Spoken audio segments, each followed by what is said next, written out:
بسم اللہ الرحمن الرحیم۔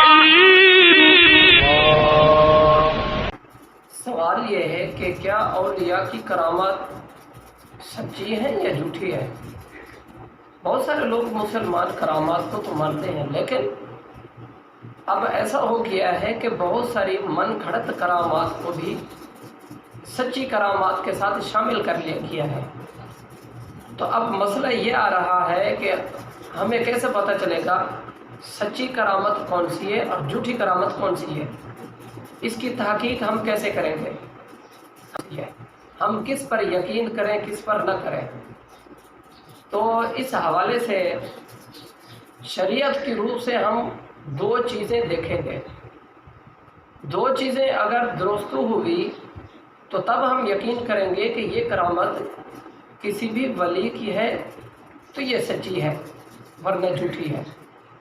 تو ان دو میں سے پہلی چیز یہ ہے کہ ہم دیکھیں گے کہ اس کرامت میں کوئی ایسی چیز، کوئی ایسی بات نہ ہو جو شریعت سے ٹکراتی ہو، اور دوسری بات یہ کہ کوئی ایسا فعل صادر نہ ہو جس سے کسی فرشتے یا کسی مقدس ہستی کی، عظیم ہستی کی توہین ہوتی ہو۔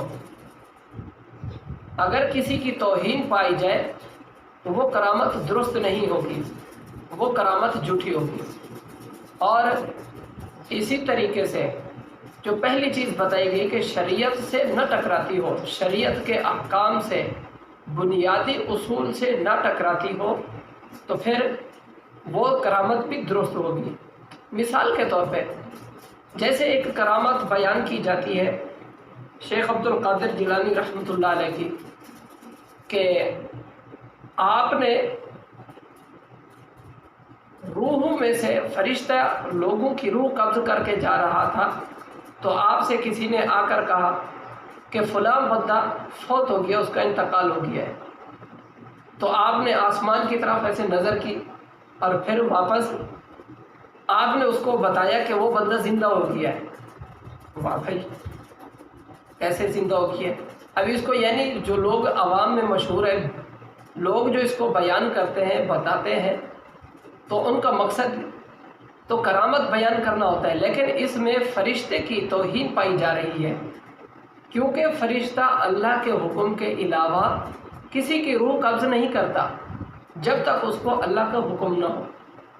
اور اب اللہ کا حکم ہو گیا تو اب انسان وہ کیسے کسی کی روح کو واپس کر سکتا ہے؟ لہٰذا یہ کرامت سچی نہیں۔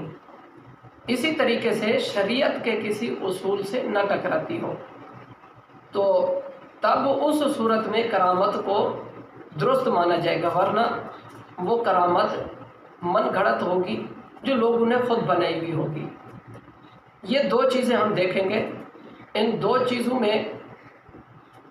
چیزوں کے علاوہ اگر کوئی چیز اور ہے، مثلا کسی کے کوئی بڑائی بیان ہوتی ہے، اس صورت میں ہم یقین کریں گے۔ لیکن اگر کوئی بندہ کہے کہ یہ کرامت تو عقل میں ہی نہیں آ رہی، یہ تو سمجھ میں ہی نہیں آ رہی، تو بھائی کرامت اور معجزہ کہتے ہی اس کو ہے جو انسان کی عقل میں نہ آئے، ورنہ عقل میں تو معجزات بھی نہیں آتے۔ جیسے نبی کریم صلی اللہ علیہ وسلم کا معجزہ ہے کہ آپ کے ہاتھ مبارک کی انگلیوں سے پانی کے چشمے جاری ہوئے۔ اب انگلیوں سے پانی تو نہیں نکلتا، جسم کے اندر انسان کے تو خون ہوتا ہے، تو یہ کیسے ہوا؟ تو وہ نبی پاک کا معجزہ تھا صلی اللہ علیہ وسلم۔ اگر کوئی بندہ اس کو عقل سے دیکھے، لوجک سے دیکھے، تو لوجک سے یہ بات سمجھ نہیں آتی۔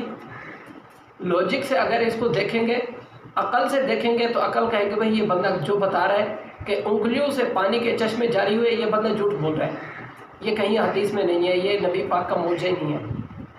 تو اب جب کہ حقیقتاً یہ معجزہ ہے اور سچا معجزہ ہے، اور حدیث میں تواتر کے ساتھ یہ ذکر ہے، مستند سند کے ساتھ یہ ذکر ہے، تو اب جب معجزے پر ہم یقین رکھیں گے تو کرامت پر بھی ہم یقین رکھیں گے، کرامت کو بھی ہم مانیں گے کہ کرامت برحق ہے۔ کرامت جھوٹی نہیں۔ کرامت کی دو چیزیں، مین چیزیں ہم دیکھیں گے کہ کرامت میں کوئی ایسی چیز توہین والی نہ ہو، اسلامی شعار میں سے کسی کی توہین نہ ہو، اور کوئی چیز اسلامی احکام سے، بنیادی اصول سے نہ ٹکراتی ہو۔ اس صورت میں وہ کرامت حق ہوگی، سچی ہوگی، ورنہ وہ کرامت من گھڑت ہوگی، مطلب لوگوں کی اپنی بنائی ہوئی ہوگی۔ یہ چیزیں ہم دیکھیں گے۔ اگر کوئی بندہ ایسے انکار کر دے بنا تحقیق کے، تو اس صورت میں پھر بندے کو معجزات سے بھی انکار کرنا پڑے گا۔ عقل میں تو یہ بات بھی نہیں آتی کہ حضرت سلیمان علیہ السلام کے وزیر آصف بن برخیہ نے آنکھ جھپکنے کی دیر میں تخت بلقیس کیسے لا کر حاضر کیا، تخت بلقیس اتنی لمحے بھر میں کیسے آ گیا۔ تو جب قرآن شریف پر ہم ایمان یقین رکھتے ہیں، قرآن شریف کے اس معجزے کو، قرآن شریف کے اس ذکر کردہ معجزے کو یا کرامت کو ہم مانتے ہیں، تو باقی اولیاء کی کرامات کو بھی ہم مانیں گے، کیونکہ یہ قرآن مجید سے ثابت ہے۔ اب ہم یہاں پر لوجک کو یا عقل کو نہیں دیکھیں گے، بلکہ قرآن شریف کو دیکھیں گے، کیونکہ قرآن پر ہمارا معجزہ ہے۔ بہرحال فتنے لوگ جو ہوتے ہیں، فتنہ پروردہ لوگ، وہ فتنے پھیلاتے رہتے ہیں، مسلمانوں میں ایسے ہی شک و شبہات والی باتیں ڈالتے رہتے ہیں اور مسلمانوں کو گمراہ کرنے کی کوشش کرتے رہتے ہیں۔ ہمیں ایسے لوگوں سے بچنا چاہیے اور ایسے لوگوں کی باتوں پر یقین نہیں کرنا چاہیے، بلکہ علماء سے رجوع کرنا چاہیے، علماء سے پوچھنا چاہیے کہ اس مسئلے کے بارے میں آپ ہمیں بتائیں، ہمیں اس کے بارے میں ڈیٹیل بتائیں کہ آیا یہ سچ ہے یا غلط۔ علماء میں آخر کچھ علماء ایسے تو ضرور ہوں گے، وہ کسی بھی مکتبہ فکر سے ہوں، چاہے بریلوی مکتبہ سے ہوں یا کسی اور سے ہوں، کوئی تو ایسے عالم ہوگا جس پر آپ کو یقین ہوگا کہ یہ عالم صاحب صحیح ہے، درست ہیں، ان کی بات پر مجھے یقین ہے، اعتبار ہے، یہ غلط نہیں بتائیں گے۔ تو جس پر آپ کو یقین ہو، اس عالم سے آپ لازمی اپنے مسئلے کے بارے میں دریافت کریں، عالم سے پوچھیں، صحیح معلوم ہے۔ کرامت کے بارے میں بھی اور بھی جو باتیں سوشل میڈیا پر فتنہ پروردہ لوگ پھیلاتے ہیں، ان کے بارے میں لازمی آپ علماء سے رجوع کریں۔ علماء آپ کو اس کے بارے میں ڈیٹیل بتائیں گے اور علماء آپ کی صحیح رہنمائی کریں گے، نہ کہ وہ لوگ جو سوشل میڈیا پر 2-3 لفظ پڑھنے کے بعد آ جاتے ہیں اور خود کو کہتے ہیں کہ میں تو امام مسلم کا جانشین ہوں، جن کو خود دیکھ کر قرآن پڑھنا نہیں آتا۔ ایسے ہمیں سمجھنا چاہیے۔ مستند علماء الحمدللہ آج بھی امت میں موجود ہیں، الحمدللہ آج بھی امت میں وہی علماء کا مقام و مرتبہ ہے جو پہلے تھا۔ البتہ کچھ لوگ فتنہ پروردہ ہیں اور ان لوگوں کی وجہ سے، ان کی باتیں سن کر عام مسلمان، کم فہم مسلمان جن کا علم نہیں ہوتا، ان پڑھ لوگ، وہ ان کی باتوں میں آ جاتے ہیں اور شک و شبہات میں پڑ جاتے ہیں۔ تو شک و شبہات میں نہیں پڑھنا چاہیے، بلکہ بندے کو اپنا عقیدہ بچانے کے لیے، اپنے ایمان کی حفاظت کے لیے لازمی کسی نہ کسی عالم سے رجوع کرنا چاہیے، کسی نہ کسی عالم سے رابطے میں رہنا چاہیے۔ جزاک اللہ۔